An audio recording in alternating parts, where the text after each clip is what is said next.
conjunto tão plural de vítimas, o que quase permitirá dizer que, em situações catastróficas e de produção da morte de um expressivo número de pessoas, o dolo eventual já é, ele mesmo, o elemento subjetivo de maior gravidade, porquanto se de dolo direto se tratasse, muito provavelmente estaríamos diante de outros modelos de crimes. Mas não é só. Em termos doutrinários, já aqueles que preconizam o próprio abandono do dolo eventual. E aí faço referências nesse sentido para dizer que o dolo é uma atribuição. E vou pular, referindo que num sistema jurídico em que a discussão é transportada para integrantes da comunidade, leigos como é o júri, e sem estudos aprofundados em direito penal, como sucede com o júri, parece adquirir maior relevo a ideia de que da comunidade, leigos como é o júri, e sem estudos aprofundados em direito penal, como sucede com o júri, parece adquirir maior relevo a ideia de que o dolo possui sentido atributivo, não se confundindo com qualquer estado mental, nem tampouco com um dado psicológico qualquer. O dolo se atribui, descreve, de acordo com a constatação de determinados indicadores e não se determina, descreve.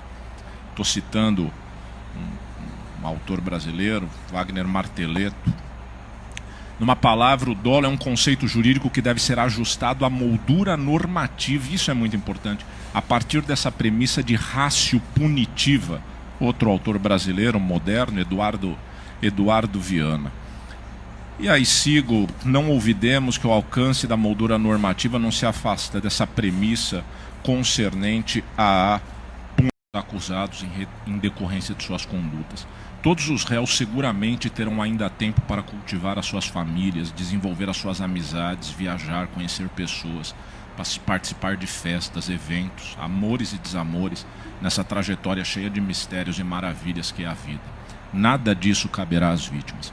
Sequer é possível um cálculo instrumental sobre a idade de cada qual e a expectativa de vida que teriam para chegarmos ao quanto de tempo lhes foi subtraído.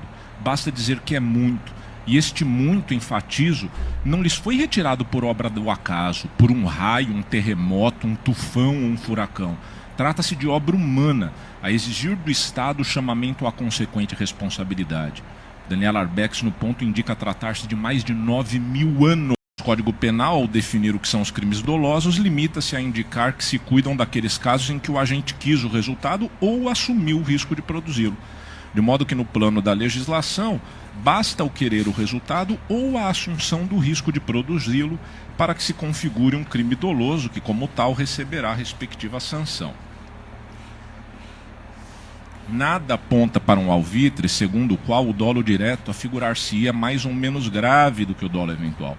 E num caso como o presente, é preciso referir que se está diante da morte de 242 pessoas.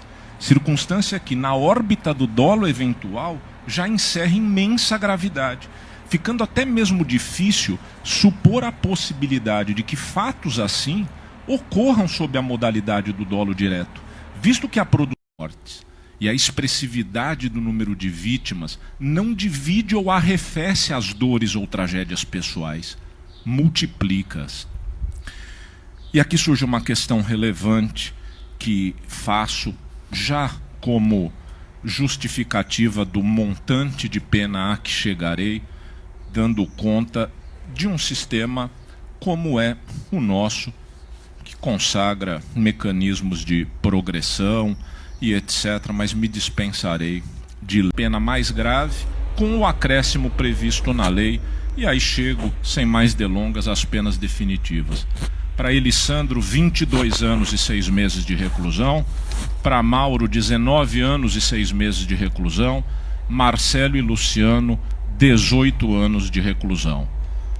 Notem que, num sistema de execução das penas como o brasileiro, não se está a estabelecer nenhuma demasia, sendo a condenação por crimes que não ostentam a designação de qualificados com 16 ou 20. Portanto, em síntese, os réus estão condenados e a pena definitiva de cada um deles é 22 anos e 6 meses de reclusão para Elisandro, 19 anos e 6 meses de reclusão para Mauro, Marcelo e Luciano, 18 anos de reclusão. Eu estou decretando a prisão dos 4, pedindo que se observe a dispensabilidade de algema e que eles sejam conduzidos com toda dignidade